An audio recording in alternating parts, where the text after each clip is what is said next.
One killed, 27 arrested over cultism in Nasarawa. 8 injured, properties worth millions destroyed in Kwara fire incident. NAFDAC alerts Nigerians against fake injection in circulation. On the foreign scene, death toll in Somalia, flooding hits 50. These are the headlines on Trust TV News Update at this hour. I am Ayuba Ilya. Thanks for joining.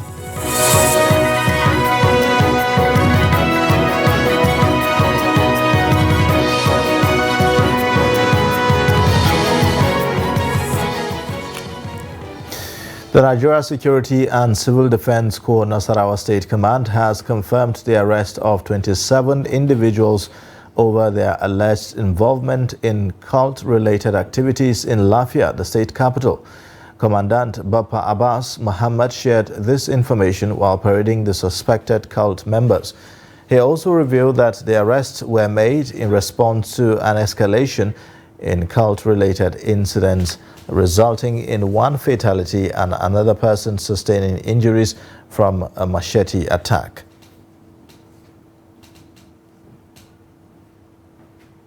The Court of Appeal sitting in Abuja on Monday affirmed the election of Hyacinth Alaya as governor of Benue State. The court also dismissed the appeal filed by the People's Democratic Party and its candidate Titus Uba in the March 18 polls. Uba had approached the appellate court to set aside the judgment of the tribunal which upheld Alaya's election. Ruling on the appeal on Monday, the appeal court's 3-member panel led by Justice Oyekachi Aja Otisi held that the Uba failed to prove beyond reasonable doubt the allegations of forgery against Ode. Well, the courts have been very consistent on the issue of sponsorship and nomination of candidates for election. And this judgment today did not depart from the long-standing position of the law that sponsorship and nomination are pre-election matters. They are things that happen before the holding of the election. They are also internal affairs of the political parties. And whoever has any grievance about sponsorship and nomination ought to approach the Federal High Court and not the Election Tribunal. And I am not surprised. I told you here a week ago that the appeal courts will likely affirm the judgments of the tribunal.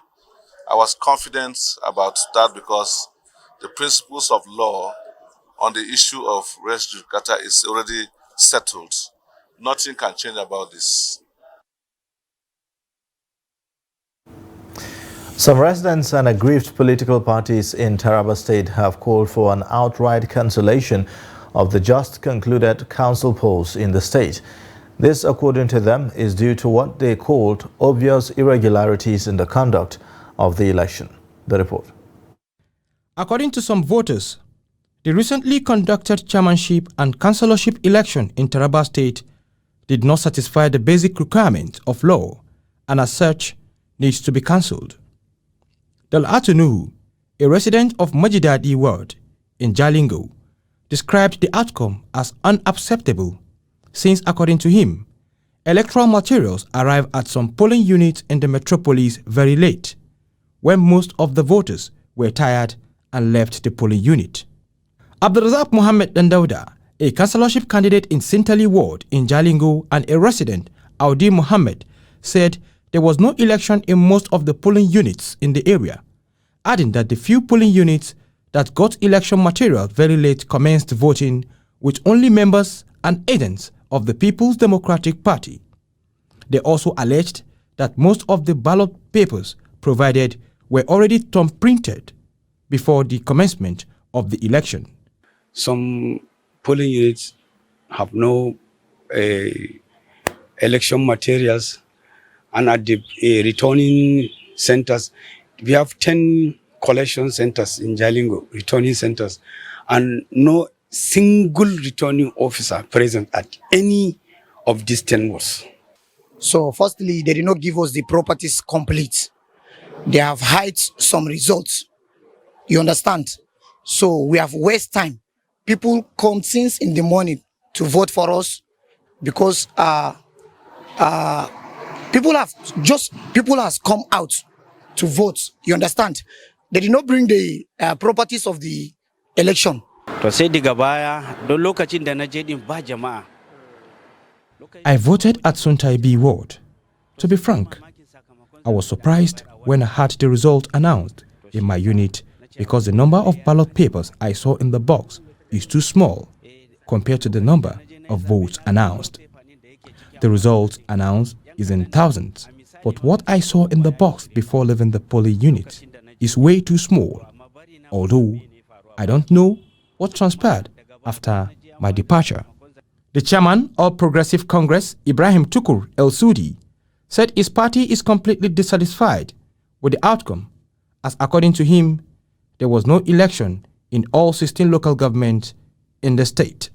El Sudi accused the ruling party of fraud in the election, noting that what transpired was teleguided by the PDP to deceive the world through selected media houses that elections took place. Immediately, the materials arrived at the local government headquarters, where they were even taken. If at all they were taken, they disappeared into the houses of PDP stalwarts, where they went and thumbprinted and filled in result sheets. He added that PVCs that were found dumped in waterways 2 days before the election were mostly those of opposition parties, adding that it was a strategy to rig elections.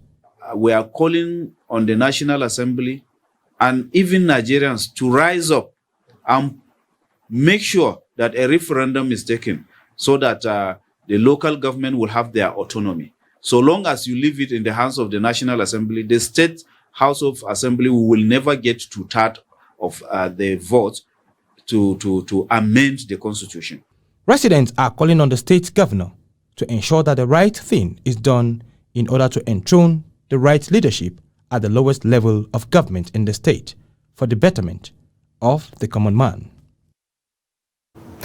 The Court of Appeal in Abuja has dismissed the application by Ondo State House of Assembly and its Speaker for an order hastening the hearing of its appeal seeking to overturn the order by a federal high court in Abuja halting the planned impeachment of Deputy Governor Lucky Aiyedatiwa.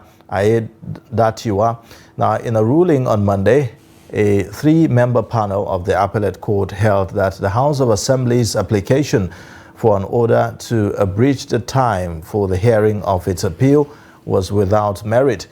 The court held that the applicant failed to show exceptional circumstances to warrant the grant of such an application. The Assembly had on October 20 filed the application to abridge the time for the respondents to file their briefs. 7 students of the Kwara State Polytechnic, Kwara Poly, Ilorin, Kwara State, have sustained varying degrees of injury during a fire incident at a gas refilling shop near a student hostel. Now, the fire incident, which occurred at Destiny Villa, Dola Abimbola Street, Alekoyanga area in the Ilorin East local government area of the state, also involved a gas attendant. The head of the Department, Media and Publicity of the State Fire Service, Hakeem Adekule, on behalf of the Director of the service, Prince Falade John, said that the fire started when a gas attendant at a nearby gas shop was refilling a gas cylinder positioned several meters above ground level. The fireman said that the total estimated properties lost was valued at 14.6 million naira, while the total estimated properties saved was 72.2 million naira. In response to the incident, the Director of Kwara State Fire Service, Falade, dispatched his team to check on the affected students and urged the members of the public to prioritize safety measures to prevent fire disasters. Now, there are concerns that the leadership dispute between the petroleum tanker drivers and the Nigeria Union of Petroleum and Natural Gas Workers may lead to a disruption shortage as drivers begin a nationwide protest. NUPENG, which is the umbrella body, has debunked the concerns around the dispute, stating that operations in the sector will not be affected. Noel Sampson reports. Reacting to the developments around the protest by the petroleum tanker drivers, the General Secretary, Nopeng, allayed fears by the public on likely shortages while admonishing the parties involved to desist from unsettling the polity. And on the 1st of November, we decided to take the leaders into the National Secretariat of the branch in Abuja, 50 Moses Mad Economic Crescent. Suddenly, some group of people waylaid the leadership and viciously and brutally attacked the leadership. These guys are already in Kuje prison. Their bail will be discussed tomorrow because they've been charged to FCT High Court, Abuja Court 14, under Justice Alilu. So their dissident members, supporters, are the one now writing anonymously with fake names, saying petroleum tanker drivers are protesting. But we have written a report on that. I signed a press release last night, and the new national chairman also signed a press release. So there is no division in the union. A quick survey of operations by filling stations in parts of Abuja shows the protest has no effect on the distribution system. Honestly, we don't know anything about it. As we just heard it, it's just the same thing from us. We just hearing people saying something about it, but nothing like that.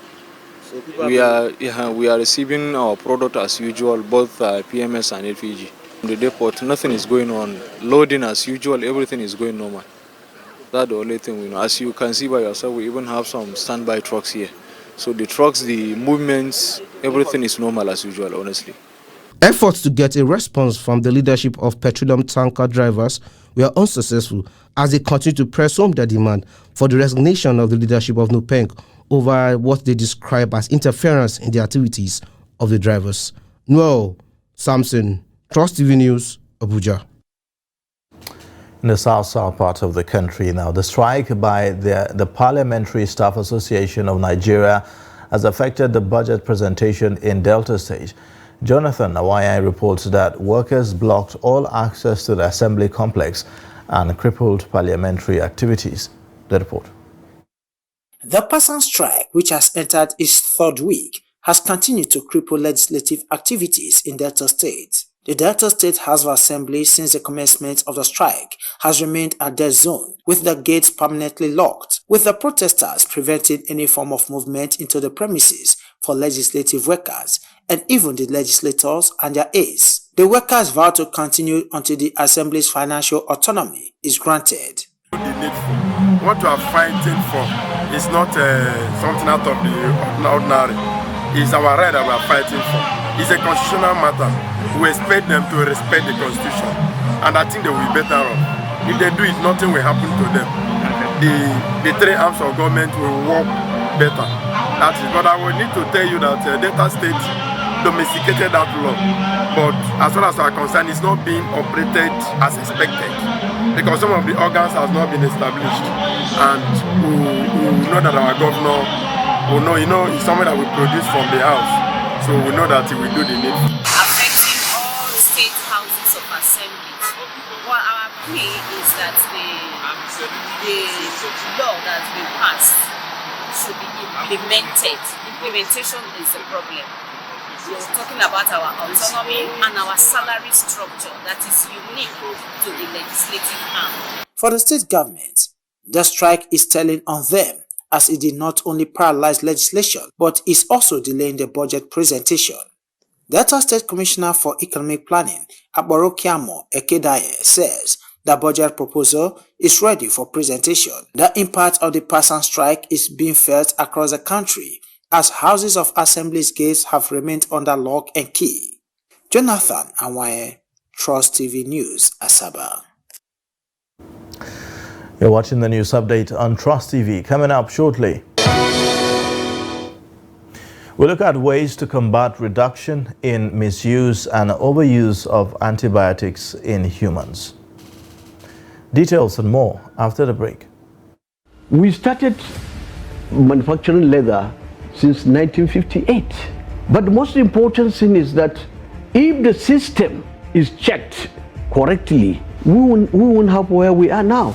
If somebody has depression, they may just be very irritable and unproductive in the office. So you find on average already about 1 in 4, 1 in 5 Nigerians already have mental illness, a mental health condition that needs some form of attention. No matter how good an economy is, if the federal government goes bust, believe me, everything in the economy is just a matter of time it will go bust. So first of all, about maybe slightly above, below 70% is in federal government securities. If government has banned importation of fertilizer and states are doing it at the level of governance, but I believe that production and distribution of fertilizer should be left to the private sector. This is the general multi-purpose card, and it has a chip here. So this chip is about 80 kilobytes. The one that you get from the bank for ATM is just 4 kilobytes. So this is like 20 times.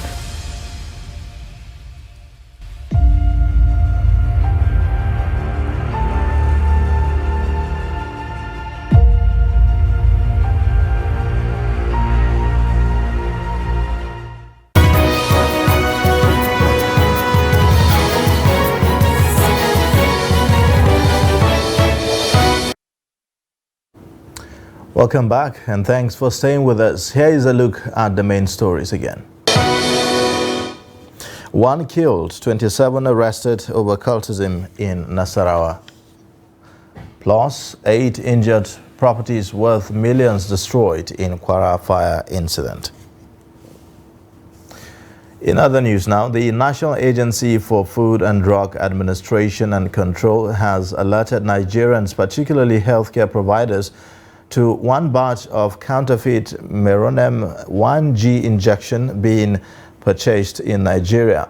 The information is contained in a public notice signed by the agency's Director General, Professor Mojishola Adeyeye. Adeyeye said that the marketing authorization holder, Pfizer, reported the incident as received through a patient notification platform concerning a suspicious Meronem 1G injection purchase. She reported Pfizer as saying that the vial content did not dissolve when reconstituted for use and that further visual inspection of the pack was observed. It was also reported that the crimp code did not match the code reported on the production documentation. Stakeholders in the nation's health sector have called for a reduction in the misuse and overuse of antibiotics in humans and animals as concerns over the increased spread of antimicrobial resistance increases. Now, at the annual commemoration of the World Antimicrobial Awareness Week, stakeholders are advocating for improved understanding of AMR as concerns about its negative effect on the environment increases. Trust TV's Aisha Salihu reports. Antibiotics are widely used for the treatment of infections in humans and animals. Experts say misuse and overuse of these drugs lead to antimicrobial resistance, whereby the drugs are ineffective against disease pathogens, as statistics show that the abuse of these drugs are rampant amongst middle and low-class Nigerians with limited access to hospitals, leading to a public health threat. This now begs the question of the way forward for control. Factors such as self-medication, low level of health awareness, lack of access to clean water, sanitation and hygiene, poor infection prevention and control practices, and poor waste disposal practice are believed to likely contribute to antimicrobial resistance. Our citizens should not just walk into a chemist or pharmacy and just make demand for antibiotics, because if you come to us and you ask for any antibiotics, we'll sell for you. They are OTC drugs, but you should tell us what is wrong with you, and then we'll prescribe the right dose and the right antibiotic for that particular illness. The discharge of antibiotics and other antimicrobial compounds, such as disinfectants and effluent melters, into the environment has the potential to drive the evolution of resistant bacteria.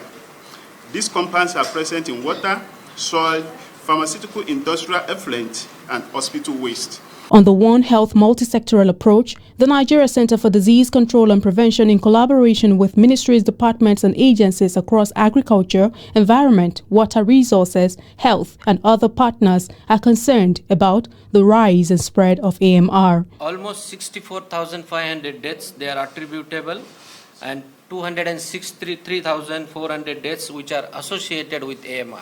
The GDP loss attributable to AMR in developing countries, including Nigeria, has been forecasted to be 5 to 7% by 2050. Components of the 5-year National Action Plan 2.0 and expansion of national surveillance are among solutions to curb the AMR spread. Without having a full representative data, we are still challenged in terms of advocacy efforts to get the necessary action for policy actions, and even to attract the resources that are required to tackle this really big problem. Strengthening private sector involvement in AMR activities, integrating multi-sectoral AMR surveillance and response activities. We've been able to bring to the fore the issue of the AWARE classification, which is the Access, Watch and Reserve groups for antibiotics. And we believe that this effort, which the Federal Ministry of Health has championed, is one of the ways that when the classifications are incorporated into the essentials medicine lists at the national level, that we can be sure that prescriptions do not target antibiotics that can easily go bad or that we need in the most critical patients who are in the intensive care units. To effectively curb the menace, experts want all sectors to join forces and encourage the prudent use of antimicrobials and preventive measures. Aisha Salihu, Trust TV News, Abuja.